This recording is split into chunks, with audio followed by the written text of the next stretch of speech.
ఎఫెసీ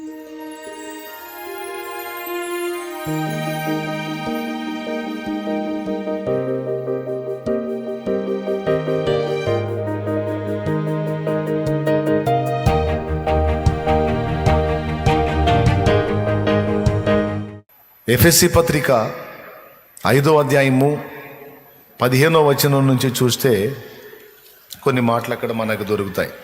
దినములు చెడ్డవి గనుక మీరు సమయమును పోనీయక సద్వినియోగము చేసుకొనొచ్చు, అజ్ఞానుల వలె కాక జ్ఞానుల వలె నడుచుకున్నట్లు జాగ్రత్తగా చూచుకొనుడి. ఇందు నిమిత్తము మీరు అవివేకులు కాక ప్రభు యొక్క చిత్తమేమిటో గ్రహించుకునుడి. దేవునికి స్తోత్రం కలుగును గాక. హల్లెలూయా. అక్కడ ఆ మాట అన్నాడు. యెషయా గ్రంథం 60వ అధ్యాయం ఒకసారి మీరు తీసుకోండి. యెషయా గ్రంథం 60వ అధ్యాయం తీసుకోండి. సమయమును పోనీయక సద్వినియోగం చేసుకొనొచ్చు, అజ్ఞానుల వలె గాక జ్ఞానులుగా ఉండునట్లు మీరు జాగ్రత్త పడండి, టైంని పోగొట్టుకోవద్దు అని ఒక వార్నింగ్ ఇచ్చాడు. మరో చోట అంటాడు, కాలము నెరిగి నిద్ర.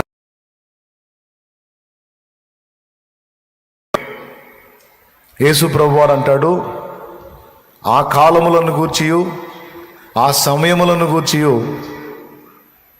మీరు జాగ్రత్తగా ఉండాలి. మీ దీపాలు వెలుగు. లోకం నిద్రమత్తులో ఉంది, మీరు మెలకువగా ఉండాలి సుమా. కొన్ని సన్నివేశాలు మీకు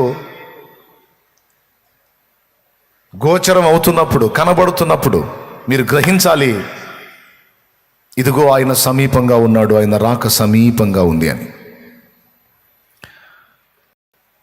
ఇలా కాలాన్ని కూర్చున్న హెచ్చరిక వచనాలు ఇచ్చిన దేవుడే యెషయా గ్రంథం 60లో లే, నీకు వెలుగు వచ్చింది, నువ్వు తేజరిల్లే సమయం ఆసన్నమైందని పిలుస్తున్నాడు.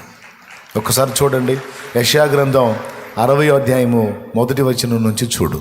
నీకు వెలుగు వచ్చి ఉన్నది, లెమ్ము తేజరిల్లుము, యెహోవా మహిమ నీ మీద ఉదయించెను. దేవునికి స్తోత్రం కలుగునుగాక. దేవుడి ఈ మాటలన్నిటిలో నుండి పరిశుద్ధాత్మ స్వరం మనకు అనుగ్రహించుగాక. అడ్డగించే దుష్టాత్మలను యేసు నామములో ప్రభు బంధించుగాక. ప్రభు తన వాక్కును మనకు అందించుగాక. ఆమెన్. జాగ్రత్తగా వినండి. దేవుని వాక్యం స్పష్టంగా సాక్ష్యం ఇస్తుంది. కాలాన్ని పోగొట్టుకునేది అన్యుడు. నా పిల్లలుగా మీరు కాల విలువను ఎరిగిన వారై దాన్ని జాగ్రత్తగా సద్వినియోగం చేసుకోండి అని పిలుస్తున్నాడు. మనం ఆ విషయంలో కేర్ఫుల్గా ఉండాలి. తర్వాత 2వ వాగ్దానం కూడా ఏం మాట్లాడుతున్నాడంటే, లే, నీకు వెలుగు వచ్చింది, యెహోవా తన కాంతి నీ మీద ఉదయింపజేస్తున్నాడు, నువ్వు తేజరిల్లాల్సిన సమయం ఆసన్నమైంది అంటున్నాడు. ఏం చేయాల్సిన సమయం? నువ్వు తేజరిల్లాల్సినటువంటి సమయం ఆసన్నమైంది, లెమ్ము అనే మాట అంటున్నాడు. లెమ్ము అనే మాట మీరు విన్నారు కదా, ఉందా లేదా అక్కడ? మళ్ళీ ఒక్కసారి చదువు నాయన, చదువు లేని వాళ్ళు వింటారు. నీకు వెలుగు వచ్చి ఉన్నది, లెమ్ము తేజరిల్లుము, యెహోవా మహిమ నీ మీద ఉదయించెను. బాగా వినండి ప్రియులారా, నీకు వెలుగు వచ్చింది, లెమ్ము అనే పదం వాడాడు. అంటే అక్కడ 2 విషయాలు మీకు అర్థం కావాలి. లే అనే పదం దేవుడు వాడుతున్నాడంటే ఆ వ్యక్తి బహుశా కూర్చొనన్నా ఉండాలి, లేదా పడిపోయన్నా ఉండాలి. పడుకోనన్నా ఉండాలి, కూర్చొనన్నా ఉండాలి. అలా ఉంటేనే నిద్రపోయేవాడిని మనం ఏమంటాం? లే, లెమ్మో అంటాం. తర్వాత అదే పదం ఎవరికి వాడతాం? కూర్చున్నోడిని. లే, కూర్చున్నది చాలు. కూర్చున్నోడిని, నిద్రపోయేవాడిని, ఇద్దరిని లెమ్ము అనే పదం వాడతాం. నీకు వెలుగు వచ్చినది లెమ్ము అనే పదం దేవుడు వాడాడు అంటే అక్కడ 2 అర్థం కావాలన్నాను. ఒకటి, ఆయన ఎవరికి చెప్తున్నాడో ఆ వ్యక్తి లేదా ఆ వ్యక్తులు పరుండన్నా ఉండాలి, లేదా కూర్చొనన్నా ఉండాలి. కారణం ఏమిటి అంటే, నీకు వెలుగు వచ్చింది, ఇప్పుడు వెలుగు వచ్చింది అంటున్నాడంటే అంతకుముందు ఏముంది? అది పగలున్నంత వరకు మనం పని చేయగలం. రాత్రి వస్తుంది, అప్పుడు ఎవడు పని చేయలేడు, ఏమీ చేయలేడు. అందుకే పగలు 12 గంటలు ఉన్నవి, పగలున్నంత వరకు మనం పని చేయాలనే మాట వాడాడు. అంటే ఇక్కడ చీకటి ఆవరించింది. ఆ చీకటి దెబ్బకి ఈ వ్యక్తి నిద్రమత్తులోకో లేకపోతే ఏమీ చేయలేనటువంటి నిస్సహాయ స్థితిలోకి వెళ్ళిపోయి ఆడ కూలబడిపోయాడు. ఆ స్థితిలో ఉన్న వ్యక్తిని దేవుడు దర్శించి అంటున్నాడు, అంధకారం ఆవరించిందని ఉన్న చోటనే ఉండిపోయావు, కదలకుండా ఆగిపోయావు.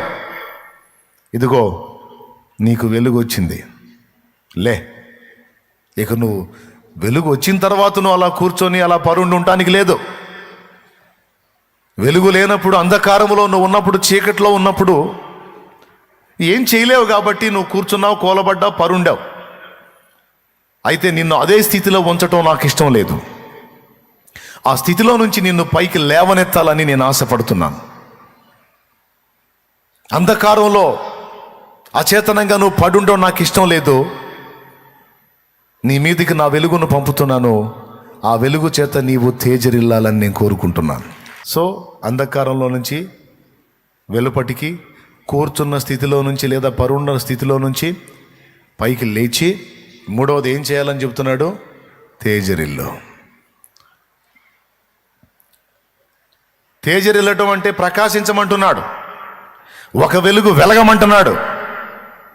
అప్పుడప్పుడు లోకస్తులు ఈ మాట మాట్లాడతారు, అబ్బో ఆయన మామూలుగా వెలగల, ఒక వెలుగు వెలిగినోడు అంటారు. వెలుగు వెలిగినోడు ఏందండి? ఏమన్నా కరెంటు పెట్టి లైట్లు పెట్టారింది? ఒక వెలుగు వెలిగినోడు ఏంది? అసలు వెలగటం అంటే ఏంటి? తేజరిల్లటం అంటే ఏంటి? వినండి, ఒక్క ముక్కలో చెప్తాను సింపుల్గా. దావీదున్నాడు, తన తరము వారందరికీ కూడా ఒక వెలుగు వెలిగి వారందరికీ దీపమై దేవుణ్ణి సన్నుతించడానికి, సేవించడానికి త్రోవ చూపినటువంటి వ్యక్తి దావీదు. ఒక వెలుగు వెలిగాడు అన్న మాటకి తగినటువంటి వ్యక్తి దావీదు. ఎందుకంటే ఇశ్రాయేలు జనాంగమే అన్నారు, ఒక యుద్ధంలో దావీదు సొమ్మసిల్లినప్పుడు ఇష్బీ బెనోబా అనేవాడు దావీదుని ఈట తీసుకొని అటాక్ చేస్తాడు. ఆ టైంలో అభిషై రాజును ఆదుకొని వానిని కొట్టి హతం చేస్తాడు.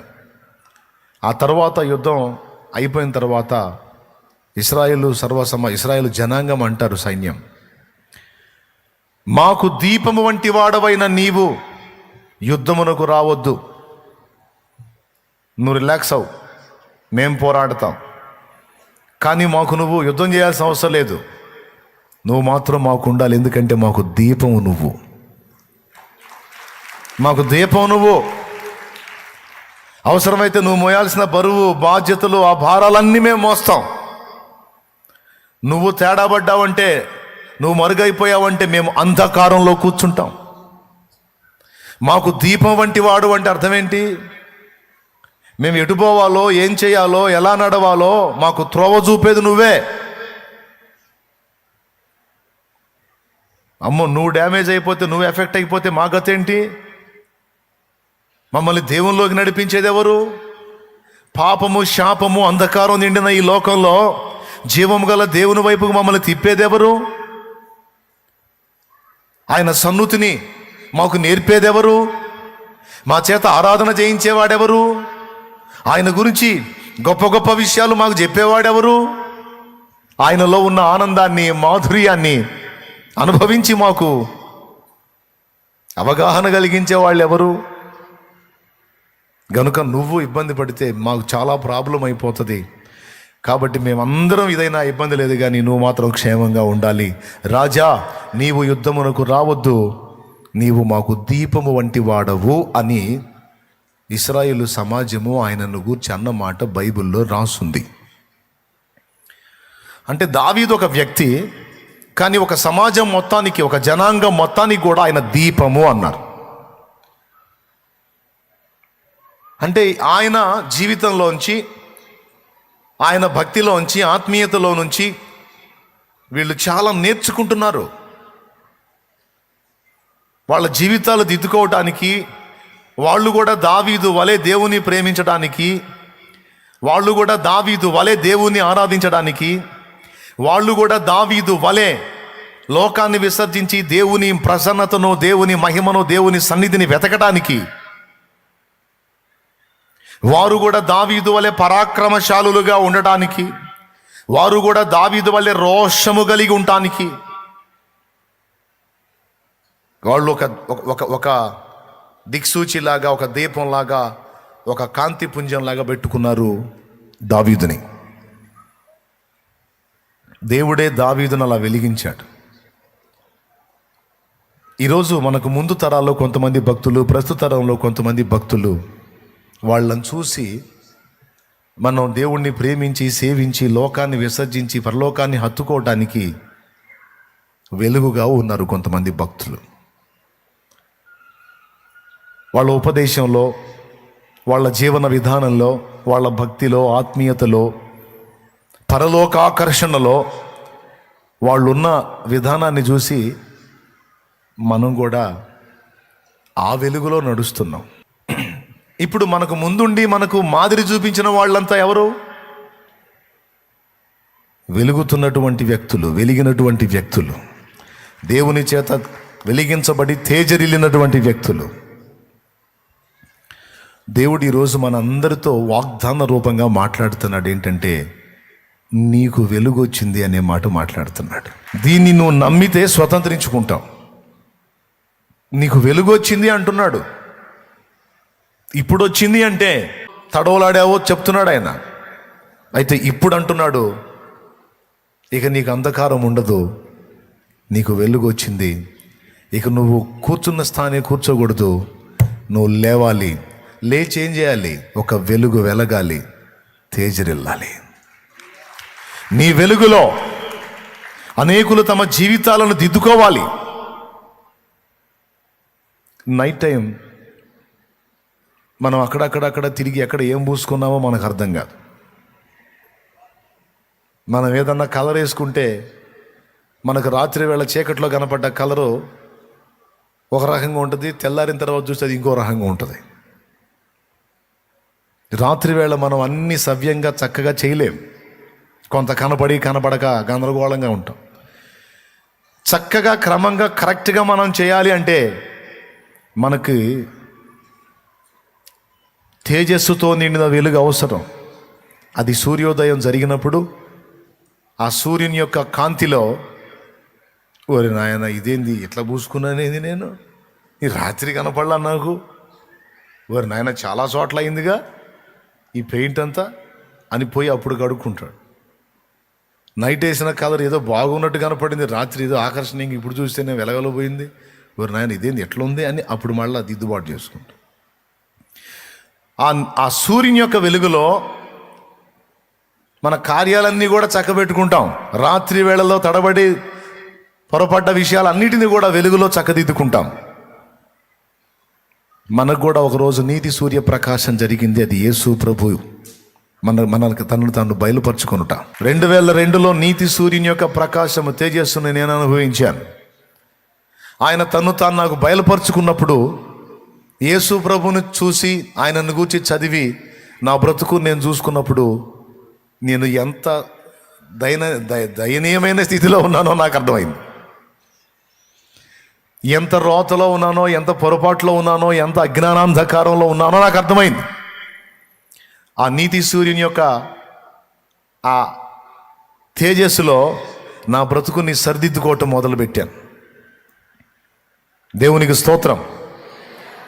ఇప్పుడు దేవుడు మనతో అంటున్న మాట ఏమిటంటే, ఆ నీతి సూర్యుని యొక్క ముఖ కాంతిలో మీ బ్రతుకులు మీరు చక్కదిద్దుకున్నారు. ఇప్పుడు మీరందరూ ఆయన సంబంధులయ్యారు. ఇప్పుడు మీరు ఆయన వలె వెలగవలసి ఉన్నది, మీరు కూడా ఆయన వలె తేజరిల్లవలసి ఉన్నది. ఎందుకంటే ఇక మీ వెలుగులో, మీ తేజస్సులో, మీ కాంతిలో మీ సమాజము, మిగిలిన లోకం తమ బ్రతుకుల్ని చక్కదిద్దుకోవాల్సి ఉంది. దానికోసం నేను మిమ్మల్ని వెలిగిస్తున్నాను అని ఆయన మాట్లాడుతున్నాడు. హల్లెలూయా. నీకు వెలుగు వచ్చింది అని ముందు మాట్లాడాడు. నువ్వు ఏ స్థితిలో కూలబడిపోయావో, కృంగిపోయావో, కూర్చుండిపోయావో ఆ స్థితిలో నుంచి ఇక నువ్వు లేవాల్సి ఉంది అనే మాట దేవుడు ఈరోజు మనకి వాగ్దాన రూపంగా ఇస్తున్నాడు.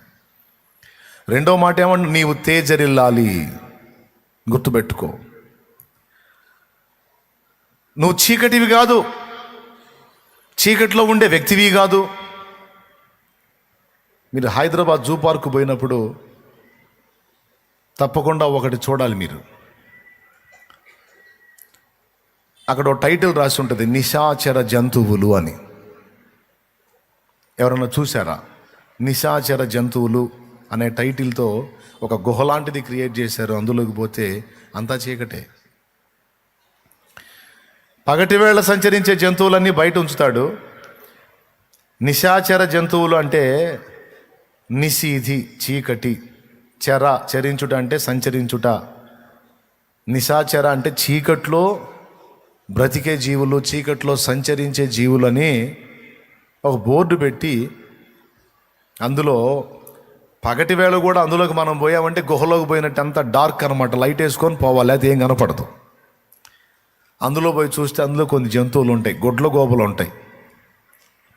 రెండవది ముళ్ళ పందులు ఉంటాయి, ఏదు పందులు అంటారు, ముళ్ళ పందులు ఉంటాయి. తర్వాత మరికొన్ని పిల్లులు ఉంటాయి. పిల్లులు, ఒక రకమైన పిల్లులు ఉంటాయి, అవి నైట్లో తిరుగుతాయి. రాత్రి వేళ గబ్బిలాలు ఉంటాయి. మళ్ళీ నైట్ టైం సంచరించేటువంటి జీవులై. నువ్వు నిశాచర జీవివి కాదు. దేవునికి స్తోత్రం. నువ్వు చీకట్లో రాత్రుల్లో బతికే వ్యక్తివి కాదు. నువ్వు దేవుని చేత వెలిగించబడిన వ్యక్తివి, దేవుని వెలుగు అందుకున్న వ్యక్తివి. నువ్వు నిశాచర జంతువు కాదు. పట్టపగలు తేజస్సులో జీవించే వ్యక్తివి నువ్వు. భక్తుడు పాడాడు, నీతి సూర్యుడు ఉదయించు వేళ ఇలలో ఆనందమే, సూర్యోదయము కోసమే నే వేచియున్నాను.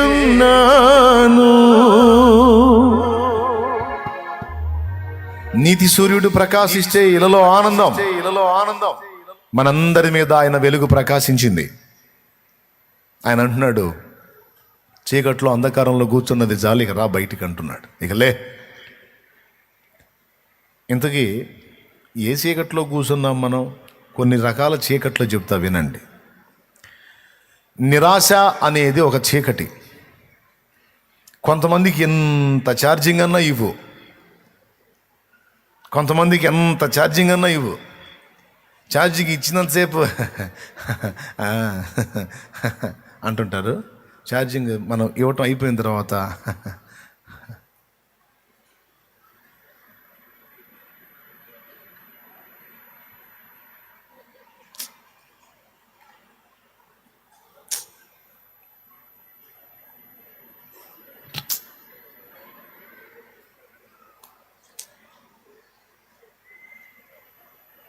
ఏంది? ఏం లేదు. ఏంది? ఏం లేదు. ఏందో అంత. అలాంటి ముఖాలు చూస్తే మనకు కూడా నిరాశ వచ్చింది. మనకు ఎక్కిన ఛార్జింగ్ కూడా దిగిపోయింది వాళ్ళ ముఖాలు చూస్తే. నేను సైతాను కూడా భయపడ్ను, కానీ ఈ నిరాశవాదులకు మాత్రం మహా భయం నాకు. వాళ్ళని చూస్తే భయం నాకు నిజంగా అండి. సైతాన్ని కూడా లెక్క చేయను నేను. మనుషులు అంటే మనుషుల్లో కూడా ఈ నిరాశ రోగం ఉంటుంది చూడు, వాళ్ళంటే మహాభయం నాకు. కాస్త కూస్త దేవుణ్ణి బట్టి మనం కాస్త ఛార్జింగ్ రేజ్ చేసుకుంటే వాళ్ళ దిక్కుమాలిన మోకాలతో, దిక్కుమాలిన ఫీలింగ్స్తో మనకున్న ఛార్జింగ్ ఒక దెబ్బతో దించి పడేస్తారు. కాసేపు వాళ్ళ ముఖాలు చూసి వాళ్ళతో కూర్చున్నామంటే ఇక మనం కూడా అనుకుంటే వాళ్ళంటే భయం నాకు. లే రా బయటికి రా, నీకు వెలుగు వచ్చిందని బయటికి తెద్దామంటే ఈ మానసిక రోగులు చీకట్లో కూర్చున్నట్టు, మానసిక రోగులను చూసారా మీరు, అటు వెలుగులోకి రాడు. తలుపులు వేసుకుంటాడు, లైట్లన్నీ ఆర్పేసుకుంటాడు, అంధకారం చేసుకొని లోపల కూర్చుంటాడు. పొరపాటున ఎరగనోడుగా నా గదిలో పోయి లైట్ వేసాడంటే వాడు ఆకారం చూసి దడుచుకుంటాడు. ఎందుకంటే ఆ పొజిషన్లో వాడు ఉన్నాడన్న సంగతి కూడా మనకు అర్థం కాకుండా కూర్చుంటాడు నిశ్శబ్దంగా నిశీతిలో. మీకు తగిలేరా ఎక్కడన్నా? మానసిక రోగుల స్థితి అది. నిరాశ, చీకటి, ఆశలు చల్లారిపోయి, ఆశలు ఆవిరైపోయి, నిరాశలోకి వెళ్ళిపోయి, ఇక ఈ జీవితం ఇంతే, ఇంకా లేదు అవకాశం అని రాజీ పడిపోయి నిరాశని పెళ్లి చేసుకొని ఆ నిరాశతోనే కాపురం పెట్టినటువంటి వ్యక్తుల సంగతి చెబుతున్నాను నేను. దేవుని వాక్యం అంటుంది, ఆశగల ప్రాణమును ఆయన తృప్తిపరుస్తాడు అని. నేను ఒక పాటలో పాడుకున్నాను నిరాశని ఒక ఊబితో పోల్చి. వేకువ కోసం కావలివాడు ఆశతో వేచినట్లు, కలత నిండిన నా హృదయం నీకై చూచుచున్నది. నిరాశ ఊబి దిగిరాంది, నీపై ఆశ బ్రతికించింది, నన్ను నిలిపింది.